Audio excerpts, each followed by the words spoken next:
जो काम करेगा वो टिकेगा। और अगर अमित शाह साहब ये समझ रहे हैं कि किसी को भी आके उखाड़ के फेंक देंगे, तो मैं उनको दावत देना चाहता हूँ 3 महीने के बाद फिर से एक सभा लेना, आपको समझ में आएगा कौन किसको उखाड़ के फेंका। नहीं, मैं तो उनको यही कहना चाहूँगा कि जगह आपकी, दिन आपका, वक्त आपका, आप अपना हिसाब लेके आ जाइए, मैं मेरा हिसाब लेकर आ जाऊंगा। कुछ मीडिया वालों को बुला लीजिएगा उसके अंदर, तो दूध का दूध पानी का पानी हो जाएगा। देखिए, जो काम करेगा वो टिकेगा। अगर आज इम्तियाज़ जलील ये दावा कर रहा है कि अल्हम्दुलिल्लाह हम जीतेंगे, तो इस बुनियाद के ऊपर हम कह रहे हैं कि हमने 5 साल काम किए हैं। और अगर किसी लोगों की शिकायत अपने कॉरपोरेटर से है, तो यकीनन उसको खामियाजा भुगतना पड़ेगा। उसमें ऐसा नहीं है कि आप अगर काम नहीं करेंगे तो लोग आपको वोट दे देंगे। जो काम करेगा वो टिकेगा।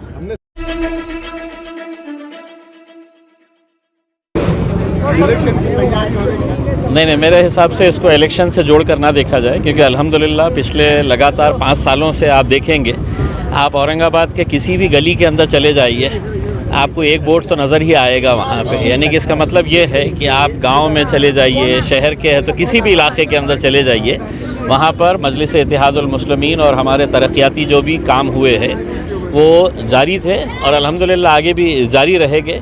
ये रोड जो आज यहाँ पर अन्निसा स्कूल यहाँ पे जो है रविंद्र नगर के अंदर, ये बहुत अहम रास्ता है। यहाँ से बच्चे भी गुज़रते हैं, टीचर्स भी गुज़रते हैं। यहाँ के स्टाफ का एक रिक्वेस्ट आया था कि इसको बनाया जाए करके। आज अल्हम्दुलिल्लाह ये काम की शुरुआत हो रही है और इंशाल्लाह आप देखेंगे 10-15 दिनों के अंदर ये पूरा रास्ता कंप्लीट हो जाएगा। सभा हुई है बहुत बड़ी, में देश के गृह मंत्री आए थे और वो मजलिस को यहाँ से उखाड़ फेंकने की बात कर रहे थे। देखिए, इसका मैंने बहुत ही डिटेल के अंदर जवाब दे चुका हूँ करके। जो काम करेगा वो टिकेगा। और अगर अमित शाह साहब ये समझ रहे हैं कि किसी को भी आके उखाड़ के फेंक देंगे, तो मैं उनको दावत देना चाहता हूँ 3 महीने के बाद फिर से एक सभा लेना, आपको समझ में आएगा कौन किसको उखाड़ के फेंका है। सर, किसी का नहीं, लेकिन इम्तियाज़ जलील साहब का इतना डर क्यों पूरे बीजेपी के अंदर? मुझे भी ये समझ में नहीं आ रहा। हम तो सिर्फ मजलिस के 2 ही सांसद हैं। आपके पास तो 300 से ज़्यादा आंकड़ा है। आपने ख्वाब भी देख लिया है कि इस बार 400 पार करने वाले हैं। तो हम तो बहुत छोटे हैं उस हिसाब से आपके मुकाबले में। लेकिन आपका जो भी नेता, चाहे वो छोटा हो बड़ा हो, जब भी बोलने के लिए खड़े रहा तो सिर्फ उसको इम्तियाज़ जलील नज़र आए, मजलिस नज़र आई, MIM नज़र आई। तो इतना खौफ क्यों है करके मैं भी उनसे यही सवाल करना चाह रहा हूँ।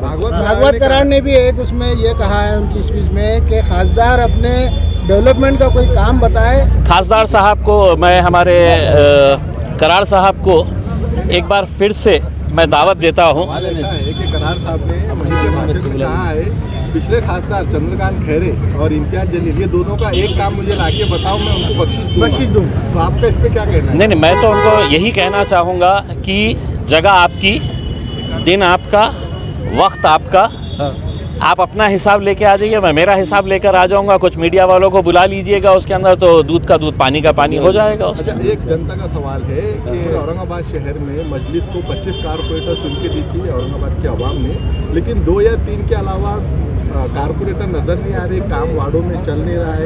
जैसे देखिए, जो काम करेगा वो टिकेगा। अगर आज इम्तियाज़ जलील ये दावा कर रहा है कि अल्हम्दुलिल्लाह हम जीतेंगे, तो इस बुनियाद के ऊपर हम कह रहे हैं कि हमने 5 साल काम किए हैं।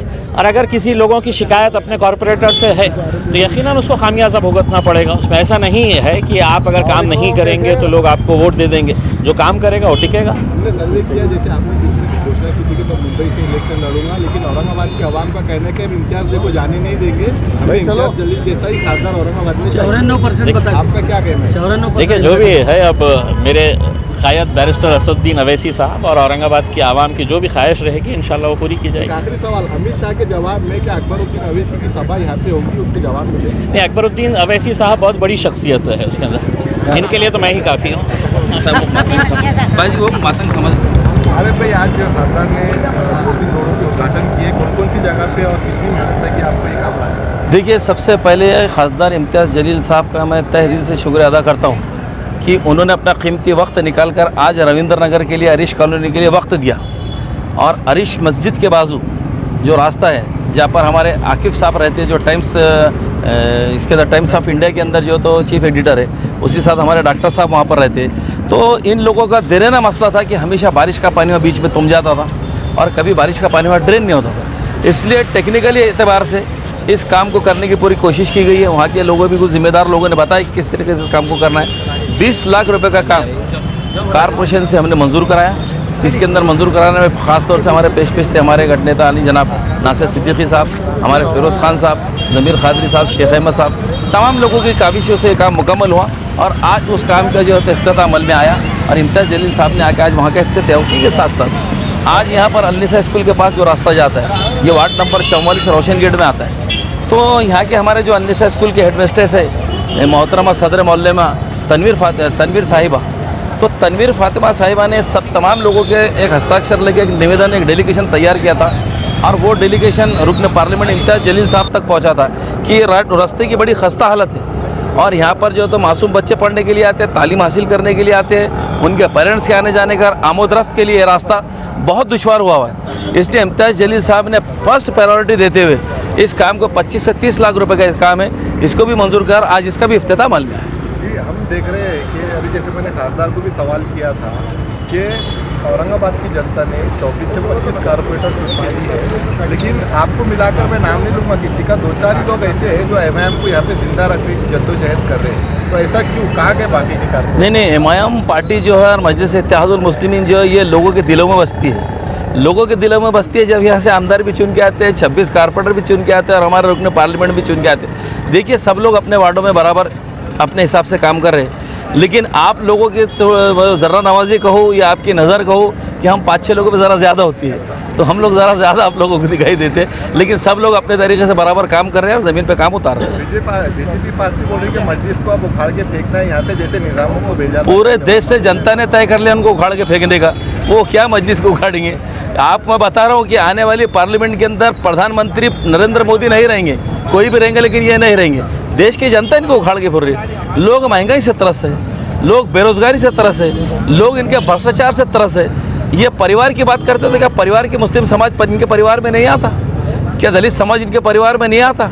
क्या किसान का समाज इनके परिवार में नहीं आता? ढकोस लिबास अगर पार्टी कोई है तो वो भाजपा है, जिसको लोग बहुत जल्दी विदाई करने वाले हैं देश से। सरकार ने ऐलान किया है कि मैं मुंबई से इलेक्शन लड़ूंगा, मैं वहाँ पे से इच्छुक नहीं, इसका फैसला आने पे मेरा सवाल ये है कि आप थोड़ी देर के लिए अगर एमआईएम के नेता थोड़ा साइड में रखिए, औरंगाबाद की आम जनता की हैसियत से अगर जवाब देंगे, आप क्या चाहते हैं? इम्तियाज़ जलील ने औरंगाबाद से लड़ना चाहिए या मुंबई जाना चाहिए? देखिए, लोगों का जोश, लोगों का खरोश, लोगों का जज्बा, लोगों की उम्मीदें, लोगों की तमन्ना, सब कुछ ये है कि हमारा रुकन पार्लियामेंट इम्तियाज़ जलील साहब औरंगाबाद से ही लड़े।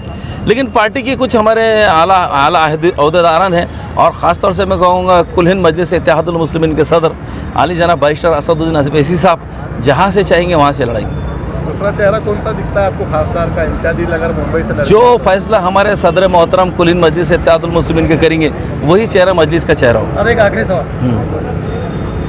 देश के गृह मंत्री ने क्या करे, सब छोड़ दिए, इतने लाखों जनता के बीच में सिर्फ इम्तियाज़ जलील और मजलिस, वो यहाँ पर एमआईएम पार्टी का प्रचार करने आए थे। ये दिन उनको आ गया कि उनको प्रचार करना